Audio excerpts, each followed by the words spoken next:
आज हम online class के अंतर्गत अध्ययन करेंगे क्लास 12वीं, विषय जीव विज्ञान। टॉपिक है रिप्रोडक्टिव हेल्थ, जनन स्वास्थ्य। ये नई सिलेबस के अंतर्गत है, पुरानी सिलेबस में कहना चाहिए जनन स्वास्थ्य का चैप्टर नहीं था। तो कल हम लोग अध्ययन किए थे रिप्रोडक्टिव हेल्थ के अंतर्गत जो कहना चाहिए जनन हेल्थ के बारे में। एमनियोसेंटेसिस भी कल पढ़ लिए थे हम लोग, बर्थ कंट्रोल भी कल पढ़ लिए थे। इसके अंतर्गत जो एसटीडी रोग है, सेक्सुअली ट्रांसमिटेड डिसीज, इसका भी हम लोग अध्ययन कर लिए थे। अब इसमें कहना चाहिए केवल एक पीरियड का सिलेबस बचा हुआ है, वो है इनफर्टिलिटी, और एक है ART असिस्टेड रिप्रोडक्टिव टेक्निक, सहायक जनन तकनीक। ठीक है, तो पहले अध्ययन करेंगे हम लोग इनफर्टिलिटी का, वंध्यता। ठीक है, हम लोग आए दिन देखते रहते हैं कि जो कहना चाहिए मेल फीमेल के जो दंपति होते हैं, शादी के बाद भी कहना चाहिए कई वर्षों तक उनके घर में कहना चाहिए नए मेहमान नहीं आते हैं, और जो दंपति है नए मेहमान लेने के लिए इच्छुक रहते हैं, लेकिन किसी कारणवश या तो मेल में या फिर फीमेल में कुछ कमी रह जाते हैं, जिनके कारण कहना चाहिए जो माँ होती है माँ नहीं बन पाती है, और जो पिता होते हैं वो पिता नहीं बन पाते हैं। ठीक है, तो ये कहना चाहिए ये गंभीर समस्या है। ये पारिवारिक दंपत्ति के लिए क्या है, ये गंभीर समस्या है। लेकिन आधुनिक युग में, मॉडर्न मेडिकल साइंसेज के समय में आजकल कहना चाहिए ऐसे ऐसे कुछ टेक्नोलॉजी आ गए हैं जिनकी सहायता से कहना चाहिए जो पारिवारिक दंपत्ति है उनके घर में कहना चाहिए आसानी से नवजात शिशु या फिर कहना चाहिए नए मेहमान आ सकते हैं। तो पहले अध्ययन करते हैं हम लोग इनफर्टिलिटी। इनफर्टिलिटी हम लोग देखेंगे कि वास्तव में या तो मेल में कमी है या फिर फीमेल में कमी है। किसी एक को कहना चाहिए बिना टेस्ट के हम लोग दोष नहीं दे सकते हैं। दोष या तो फीमेल में भी या फिर मेल में भी हो सकते हैं। तो यहाँ पर मैं कुछ ऐसे पॉइंट बताऊंगा जिससे क्लियर हो जाएगा कि उनके घर में कहना चाहिए नए मेहमान क्यों नहीं आ रहे हैं। ठीक है, तो यहाँ पर देखते हैं पहले मेल में। मेल के अंतर्गत हम लोग देखेंगे, पहला यहाँ पर मैं कुछ पॉइंट में लिख दिया हूँ। देखिए, पहला है सीमेन। पहला है सीमेन, मतलब इसको हिंदी में कहना चाहिए हम लोग वीर्य कहते हैं। ठीक है, तो जो कहना चाहिए मेल होते हैं उनमें कहना चाहिए मैथुन क्रिया के अंत में सीमेन का फॉर्मेशन होता है। तो सीमेन की मात्रा कितनी होनी चाहिए? लगभग 3 से 4 ml होनी चाहिए। 3 से 4 ml से कम नहीं होनी चाहिए। 3 से 4 ml से कम है तो दिक्कत है, मतलब पुरुष में कुछ कमी है। उनमें कहना चाहिए पर्याप्त मात्रा में फ्रुक्टोज भी होनी चाहिए। फ्रुक्टोज मतलब एक कार्बोहाइड्रेट है, मतलब सीमेन में फ्रुक्टोज भी होनी चाहिए पर्याप्त मात्रा में। दूसरा, सीमेन में कहना चाहिए स्पर्म होती है। हम लोग को पता है मेल में कहना चाहिए स्पर्मेटोजेनेसिस की क्रिया होती है, और अंत में कहना चाहिए स्पर्म का कहना चाहिए निर्माण होता है। तो स्पर्म की संख्या भी कहना चाहिए करोड़ों में होना चाहिए। ये अलग अलग पुस्तक में कुछ अलग अलग लिख दिया रहता है, लेकिन हमको ये जानना है कि इनकी कहना चाहिए जो क्वांटिटी है कितनी होनी चाहिए? करोड़ों में होनी चाहिए, करोड़ों से कम में नहीं होनी चाहिए। ये जो स्पर्म बनते हैं उनके कहना चाहिए गति भी होना चाहिए। स्पर्म का कहना चाहिए गति होती है 3 से 4 mm प्रति मिनट, मतलब जो शुक्राणु होता है 1 मिनट में 3 से 4 mm की दूरी को क्या करते हैं? तय करते हैं। इससे कहना चाहिए कम नहीं होना चाहिए। शुक्राणु में कहना चाहिए जो गति होती है वो माइटोकॉन्ड्रिया और टेल के कारण होती है। आगे है ओलिगोस्पर्मिया। यदि कहना चाहिए स्पर्म की संख्या कम हो जाती है तो उसके लिए हम लोग क्या शब्द का उपयोग करेंगे? ओलिगोस्पर्मिया। एजोस्पर्मिया। एजोस्पर्मिया में कहना चाहिए शुक्राणु लगभग नहीं होती है। मेल में सीमेन तो बनेंगे लेकिन उसमें शुक्राणु नहीं रहेंगे, तब उस स्थिति को क्या बोलेंगे? एजोस्पर्मिया। कम है तब ओलिगोस्पर्मिया। यदि उस शुक्राणु में कहना चाहिए गति नहीं है, गति 3 से 4 mm होना चाहिए। यदि उसमें गति ही नहीं है, अगति है, अगतिशील शुक्राणु है, तो उसको हम लोग बोलते हैं नेक्रोस्पर्मिया। तो ये सब उसमें नहीं होना चाहिए। यदि ये सब समस्या है तो कहना चाहिए मेल में कमी है। आगे है जैसे कि क्रिप्टोक्रिटिज्म। क्रिप्टोक्रिटिज्म कहना चाहिए एक रोग है जिसमें कहना चाहिए जो टेस्टिस होता है मेल का, वो उदर गुहा के नीचे नहीं जा पाती है। हम लोग देखते हैं सभी मानवों में, अधिकांश मैमल में जो टेस्टिस होती है, टेस्टिस सैक होती है, वो उदर गुहा के नीचे पाई जाती है। जो मानव होते हैं, ह्यूमन होते हैं, उसमें टेस्टिस कहना चाहिए उदर गुहा के नीचे होती है। क्योंकि कहना चाहिए उदर गुहा के नीचे होती है तो उसमें कहना चाहिए टेम्परेचर कम हो जाती है, 37 से घटकर 35। तो शुक्राणु कहना चाहिए 35 डिग्री सेल्सियस में जीवित रहती है, 37 डिग्री सेल्सियस में जीवित नहीं रहती है। तो मान लो कहना चाहिए किसी मेल में टेस्टिस उदर गुहा से नीचे नहीं आ पाई, मतलब एब्डोमेन में ही रुक गया, तब उसको हम लोग बोलते हैं क्रिप्टोक्रिटिज्म। तो ये भी नहीं होना चाहिए मेल में। आगे है क्लाइनफेल्टर। ये क्रोमोसोम से होने वाले रोग है, ये क्रोमोसोम से होने वाले रोग है। मेल का कहना चाहिए नॉर्मल क्रोमोसोम होता है 44 प्लस XY।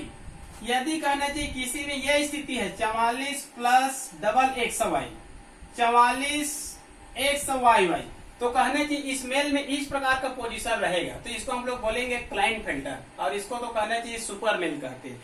यदि इस प्रकार का स्थिति रहेगा तो कहना चाहिए मेल में कुछ न कुछ क्या है, कमी है। ये तो क्रोमोसोम जनित रोग है, ये तो बहुत बड़ी कमी है।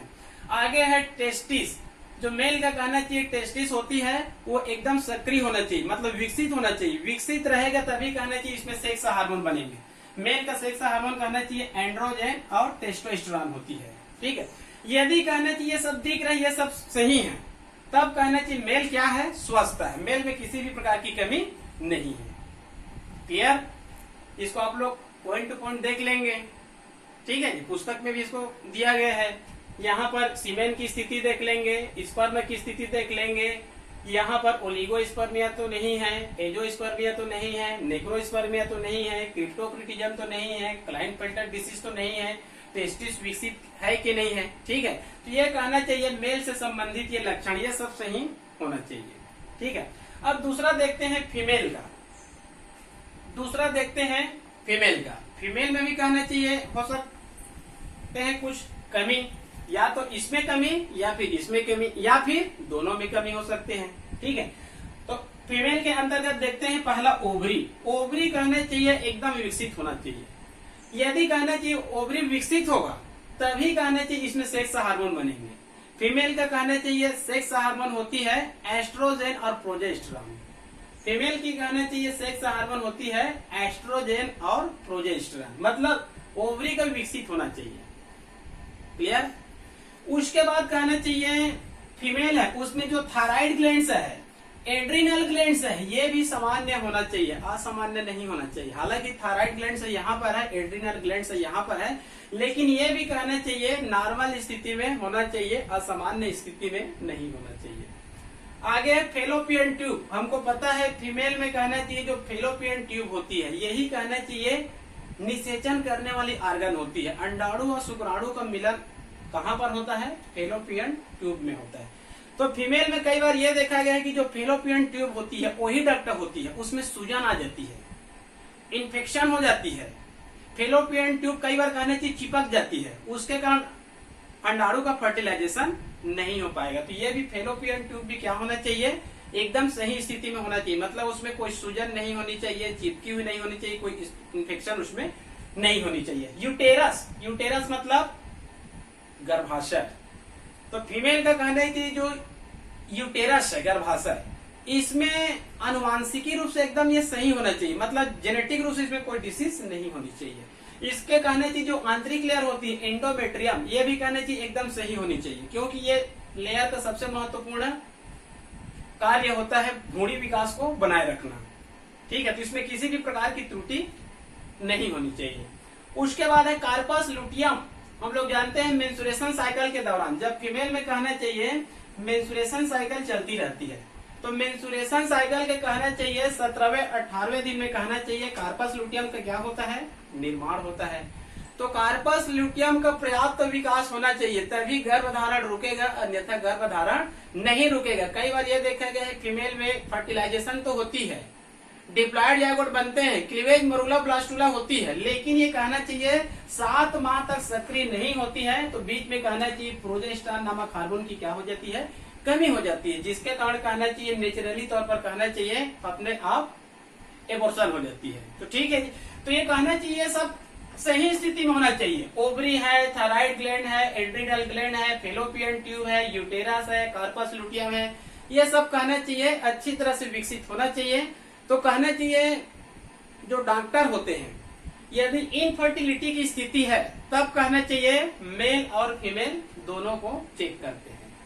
उसके बाद देखते हैं कि वास्तव में किसमें कमी है, कि मेल में है कि फीमेल में। यदि दोनों में मान लो कहना चाहिए कमी है तो अपने तरफ से कहना चाहिए जो डॉक्टर होते हैं इनका ट्रीटमेंट करने का प्रयास करते हैं। यदि ट्रीटमेंट में भी कहना चाहिए सही नहीं हो पाते हैं और जो पारिवारिक दंपत्ति है वो कहना चाहिए नवजात शिशु लेना ही चाहते हैं, अगला मेहमान लेना ही चाहते हैं, तो उसके लिए मॉडर्न मेडिकल साइंसेस में कहना चाहिए एक नई टेक्नोलॉजी लाए गए है। उस नई टेक्नोलॉजी को बोलते हैं हम लोग असिस्टेड रिप्रोडक्टिव टेक्नोलॉजी, सहायक जनन तकनीकें। ठीक है, तो अगला हम लोग अध्ययन करेंगे इसी का।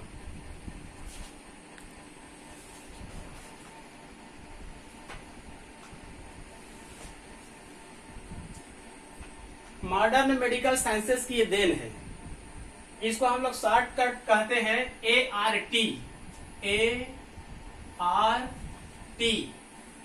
Assisted reproductive technology.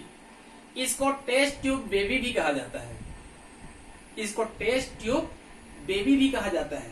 ठीक है, तो ये तो केवल एक नाम है, ART टेस्ट ट्यूब बेबी, ये क्या है, ये एक नाम है। इसके अंतर्गत बहुत सारे कहना चाहिए आजकल विधि प्रचलन में है। मेल और फीमेल में क्या दिक्कत है, क्या समस्या है, उसको पहले टेस्ट किया जाता है। उस समस्या के आधार पर यहाँ पर 1 2 3 4 5 6 विधि को मैं यहाँ पर वर्णन कर रहा हूँ। हालांकि इनकी विधि की संख्या 10 से अधिक है। ठीक है, तो ऐसा नहीं है कि किसी भी विधि का प्रयोग किया जाएगा। जो कहना चाहिए जो डॉक्टर होते हैं, साइंटिस्ट होते हैं, जो टेक्नोलॉजी उसके आधार पर देखते हैं कि इसके लिए कौन सा टेक्नोलॉजी का उपयोग किया जा सकता है। ठीक है जी, तो यहाँ पर हम लोग अध्ययन करते हैं टेस्ट ट्यूब बेबी के अंतर्गत। पहला है IVF, इसका फुल फॉर्म याद रख लेंगे आप लोग। इन सबका पहले तो आप लोग फुल फॉर्म ही याद रख लेंगे, क्योंकि फुल फॉर्म में ही कहना चाहिए कई अर्थ छिपा हुआ है। IVF इसका फुल फॉर्म है in vitro fertilisation, in vitro fertilisation. दूसरा है जिप्ट और तीसरा है गिफ्ट। यह है जिप्ट और यह है गिफ्ट। इसका फुल फॉर्म याद रख लेंगे। जिप्ट का zygote intra fallopian transfer, zygote intra fallopian transfer. Gift gamete intra fallopian tube, sorry transfer. Gift full form है गेमेट इंट्रा फेलोपियन ट्रांसफर। 3 का पहले देख लेते हैं, उसके बाद इन तीनों का अध्ययन करेंगे। आपके जो 12वीं के जो पाठ्य पुस्तक है, सीजी का जो कहना चाहिए जो पाठ्य पुस्तक है, उसमें केवल 3 का ही वर्णन है, 1 2 3। इन तीनों का कहना चाहिए पाठ्यक्रम में शामिल नहीं है। ठीक है, तो पहला देख लेते हैं IVF, इन विट्रो फर्टिलाइजेशन। नाम को याद करेंगे, क्लियर हो जाएगा। इन विट्रो फर्टिलाइजेशन, तो इन विट्रो फर्टिलाइजेशन को मैं बता रहा हूं उदाहरण सहित। इसको याद करेंगे, जो पुस्तक में लिखा है 2-2 3-3 लाइन का याद करेंगे तो याद आसानी से नहीं हो पाएगा। ठीक है, तो मेरे इस चित्र को आप लोग ध्यान से देखेंगे, इसमें आप आसानी से समझ पा जाएंगे और उसके बाद आपको पुस्तक को देखने की आवश्यकता नहीं है। देखिए, ये है मेल और ये है फीमेल, ये है मेल और ये है फीमेल। मेल में क्या बनेंगे, स्पर्म। फीमेल में क्या बनेंगे, ओहम। ठीक है, तो मान लो कहना चाहिए फीमेल में ओहम बनती है, मेल में स्पर्म कहना चाहिए बन रहा है मेल में। लेकिन मान लो कहना चाहिए हो सकता है फीमेल में ओहम नहीं बनती है, तो यहां पर कहना चाहिए मैं लिख दिया हूं दाता ओहम, मतलब ये फीमेल दूसरे से कहना चाहिए दाता से ओहम को क्या कर सकती है, ग्रहण कर सकती है। यहाँ पर मेल, इसमें स्पर्म बन रहा है या नहीं बनेगा तो डोनेट स्पर्म, ठीक है जी। तो कहना चाहिए, ये कहना चाहिए टेस्ट ट्यूब है, एक परख नली है। परख नली में कहना चाहिए कल्चर मीडिया होती है, ठीक है। एक द्रव है कल्चर मीडिया जो कोशिका को कई दिनों तक कहना चाहिए जीवित अवस्था में रखती है। तो इसका हम लोग फीमेल का क्या ले लेते हैं, ओहम, और मेल का क्या ले लेते हैं हम लोग, स्पर्म। चाहे ये फीमेल का ओहम है या डोनेट ओहम है या फिर मेल का स्पर्म है या फिर डोनेट स्पर्म है, ये दंपति है। मेल फीमेल क्या है, दंपति है। तो जो मेल फीमेल होते हैं अधिकांश अपने अंडाणु, अपने शुक्राणु का उपयोग करना चाहते हैं, डोनेट को आसानी से कोई लेना नहीं चाहते हैं क्योंकि इसमें सामाजिक समस्याएं उत्पन्न होती है, ठीक है। तो मान लेते हैं इनका ओहम और इनका स्पर्म, इसको हम लोग कहना चाहिए टेस्ट ट्यूब में हम लोग ले लेते हैं। अब इसमें ओहम भी है और इसमें स्पर्म भी है। अब इस परख नली के अंदर, इस टेस्ट ट्यूब के अंदर क्या होती है, फर्टिलाइजेशन की क्रिया होती है। जो फर्टिलाइजेशन की क्रिया फेलोपियन ट्यूब में होती है, फीमेल के जननांग में। तो चूंकि वहां पर कहना चाहिए किसी प्रकार की दिक्कत है, किसी प्रकार की समस्या है, वहां पर फर्टिलाइजेशन नहीं हो रही है, तब इस विधि को अपनाया जाता है। तो ये टेस्ट ट्यूब है, इसमें कल्चर मीडिया है, इसमें हम लोग फीमेल का कहना चाहिए ओहम को लेते हैं और मेल का कहना चाहिए स्पर्म को लेते हैं। अब यहाँ पर कृत्रिम तरीके से कांच की एक परख नली में क्या कराते हैं, फर्टिलाइजेशन कराएंगे। तो फर्टिलाइजेशन के बाद ये क्या बनेंगे, डिप्लॉयड जाइगोट बनेंगे, द्विगुणित कोशिका बनेंगे। अब द्विगुणित कोशिका बनने के बाद इसको 1 सप्ताह तक यहाँ पर रखेंगे इसी परख नली में। तो ये कहना चाहिए आगे चलकर क्या बन जाती है, एम्ब्रियो बन जाती है, भ्रूण बन जाती है। अब ये परख नली में क्या प्रेजेंट है, भ्रूण है। अब इस भ्रूण को कहना चाहिए हम लोग परख नली से निकाल कर किसमें प्रत्यारोपित कर देते हैं, यूटेरस में, मतलब गर्भाशय में क्या कर देते हैं हम लोग, प्रत्यारोपित कर देते हैं, रोपित कर देते हैं, इम्प्लांटेशन कर देते हैं। अब ये कहना चाहिए भ्रूण यूटेरस में है और यहीं पर कहना चाहिए उसका क्या होगा, भ्रूणीय विकास होगा। इसको हम लोग क्या बोलेंगे, IVF, इन विट्रो फर्टिलाइजेशन। एकदम चित्र से क्लियर है, ये मेल है, ये फीमेल है, इनका ओहम है और इनका स्पर्म है। यहाँ पर फर्टिलाइजेशन होगा, फिर जाइगोट बनेंगे, फिर आगे चलकर एम्ब्रियो बनेंगे और इसको डायरेक्ट कहाँ चाहिए, कहाँ इम्प्लांटेशन करते हैं हम लोग, यूटेरस में। ये हो गया आप लोगों का इन विट्रो फर्टिलाइजेशन। क्लियर एकदम। आगे चलते हैं जिप्ट, जाइगोट इंट्राफेलोपियन ट्रांसफर, नाम से क्लियर है, जाइगोट इंट्राफेलोपियन ट्रांसफर। तो यहां पर देखते हैं, ये मान लो मेल है और ये मान लो क्या है, फीमेल है।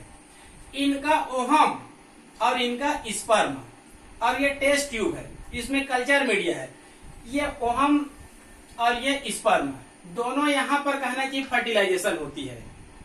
दोनों कहना चाहिए स्पर्म और ओहम यहाँ पर क्या करती है, फर्टिलाइजेशन। और फर्टिलाइजेशन होने के बाद क्या बनेंगे, जाइगोट। इसमें भी जाइगोट बने थे तो इसमें भी क्या बनेंगे, जाइगोट। लेकिन अब इस जाइगोट को हम लोग डायरेक्ट किसमें ट्रांसफर करा देंगे, जाइगोट इंट्राफेलोपियन, मतलब फेलोपियन ट्यूब में ट्रांसफर कराएंगे। किसमें ट्रांसफर कराएंगे, फेलोपियन ट्यूब में। तो उसी को मैं लिख दिया हूं, जाइगोट बन गया।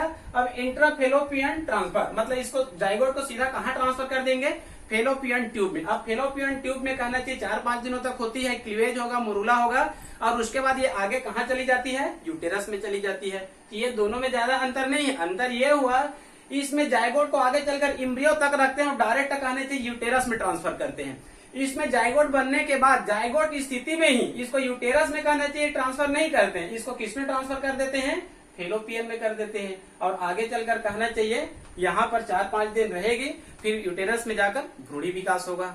एकदम क्लियर है इसमें, ठीक है। आगे है गिफ्ट, आगे है गिफ्ट, इसका फुल फॉर्म है गेमेट इंट्रा फेलोपियन ट्रांसफर, ठीक है। इसमें देखिए अभी क्लियर है, ये है मेल और ये है फीमेल, ये है मेल और ये है फीमेल। इसमें स्पर्म बनेंगे और इसमें ओहम बनेंगे। तो इनका मेल का जो स्पर्म है और फीमेल का कहने चाहिए ओहम है, उसको कोई भी विधि से पहले प्राप्त करते हैं। कोई भी विधि से इसको क्या करेंगे, प्राप्त करेंगे। इसका नाम को थोड़ा सा याद रखेंगे। गेमेट को इसमें क्या करना है, फेलोपियन में ट्रांसफर। इसमें जाइगोट को ट्रांसफर किए थे, इसमें किसको ट्रांसफर करना है, गेमेट को। इसी कारण मैं यहाँ पर लिख दिया हूं गेमेट।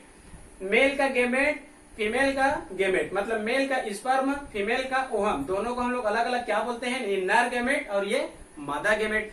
इस गेमेट को प्राप्त करते हैं और सीधे इस गेमेट को कहां ट्रांसफर करते हैं, फेलोपियन में। गेमेट इंट्राफेलोपियन ट्रांसफर, ये गेमेट को प्राप्त करेंगे और किसमें ट्रांसफर कर देंगे, फेलोपियन ट्यूब में ट्रांसफर करेंगे। यहीं पर आगे चलकर क्या होगा, फर्टिलाइजेशन की क्रिया होगी और फर्टिलाइजेशन के बाद कहना चाहिए 3-4 दिन तक यहाँ पर रहेगी। उसके बाद ये कहना चाहिए आगे चलकर यूटेरस में चले जाएगी, वहां पर भ्रूण विकास होगा। एकदम क्लियर है तीनों। In vitro fertilisation, zygote intrafallopian transfer और गेमेट इंट्राफेलोपियन ट्रांसफर। क्लियर। अब आगे और 3 हैं, ये दोनों लगभग समान हैं। ठीक है, इसको देखिए AI मतलब आर्टिफिशियल इंसेमिनेशन। आर्टिफिशियल इंसेमिनेशन, ये तीनों का अध्ययन आपके पाठ्य पुस्तक में नहीं है, केवल नाम को दिया गया है और इसको पाठ्य पुस्तक में शामिल नहीं किया गया है। तो ये आपको कहना चाहिए उच्च स्तरीय बुक में मिलेगा या फिर गूगल में मिलेगा, अन्य पुस्तकों में ये नहीं मिलेगा। ठीक है, तो कहना चाहिए ये है AI आर्टिफिशियल इंसेमिनेशन, कृत्रिम गर्भाधान। कृत्रिम गर्भाधान, ये इनका ज्यादा मात्रा में उपयोग किसमें होता है, पशुओं में होता है। जो गांव में कहना चाहिए जो गाय होते हैं, भैंस होते हैं, उसमें इस विधि का ज्यादा मात्रा में उपयोग किया जाता है। ठीक है, लेकिन इसका उपयोग करना चाहिए मानव में भी होता है। तो इसको देखते हैं AI artificial insemination. Artificial insemination, कृत्रिम गर्भाधान। ठीक है, तो इसमें देखते हैं, ये है मेल और ये है फीमेल।